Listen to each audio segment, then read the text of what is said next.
So the batteries in use are zinc chloride.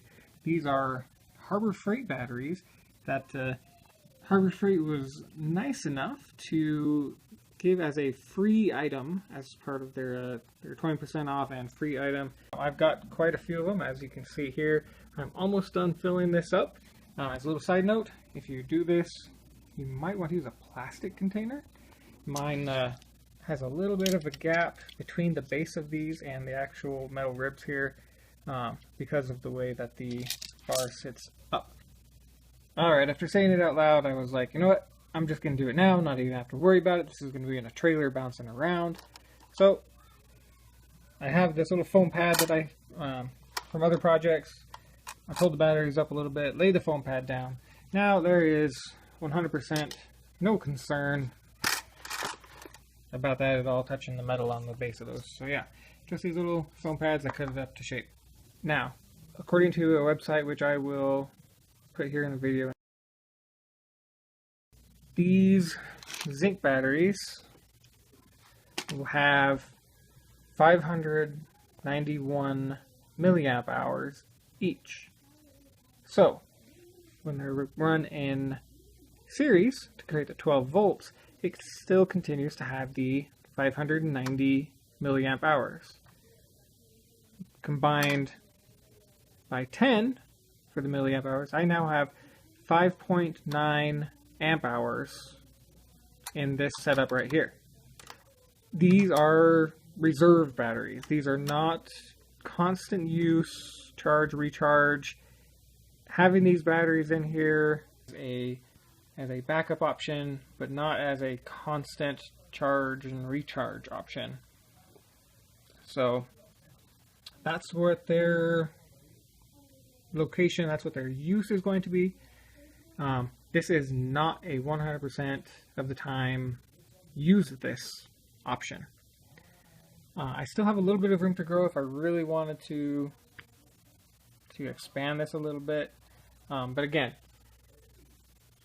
this is, hey, my battery's dead, I've got to pull the battery I have in there now, something's happened, let me plug this in and I can power everything in my trailer as I normally would with 5 amp hours, so I don't have to worry about it just being like, okay, it's going to die in 2 seconds, so, plug it in and then I don't have any lights. This will power everything in my trailer as it is now for a bit of time. Cost.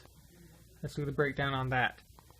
The Harbor Freight battery that I have in my trailer right now, it's a 17 amp hour that comes with USB lighter or USB charger, the 2 cigarette lighters, a recharge mechanism inside of it if I was plugged into shore power, has a flashlight on it, all these bonus features, right? Awesome. That is exactly what I want. If I am at a campground with power, if I'm at a house, whatever the case may be, plug that sucker in, have it charge up if needed with the shore power, with the built-in charger. Pull that out, whatever the case may be. That's what I want. I want to be able to have that functionality built in, and I pay the extra couple dollars for those functions per battery. So I'm not going to be putting in a regular battery into there. I'm going to be putting jumper packs in each one of them because they come with a charger unit each. Totally increases or decreases the amount of time that I have to charge if those batteries run low. So when you break down the 17 amp hour cost with after coupon, taxes, all that fun stuff, I paid $45 for it. About $2.60 or so per amp hour with that Harbor Freight battery. This setup, these batteries came for free with the promotion. So I've got the only cost that I have with this right now is these little holders. $11 for 10 of them, okay? When you break down the 5.9 amp hours, it comes out to be like 1.8 or so. $1.80 per amp hour. Now, granted, you gotta go back and remember, it has no cigarette lighters, has no USB adapters, has no recharge function on it, which, although I could put a recharge on it. Anyway, they're not rechargeable batteries, so it's a slightly lower cost to do this. Now, obviously, my cost would go up if I had a plastic battery box that I bought and put these in if you wanted to, you could factor in the price of zip ties and factor that in. If you wanted to do the cost of wire and do a cigarette lighter, so you could just plug it into your car and have it that way, factor that in. Sure, the cost can slowly and gradually come up to that $260. I already had this basket. It was sitting around from my wife's stuff that she had. She was going to throw it out, and I was like, you know what? I think I can use that. So worked out perfect to be able to secure them down onto. It just, if you already have components, go for it. Heck, this cost me $11. Really, this cost me just only $11. If you had to go out and buy these batteries to do this project, stop right there. Don't do it.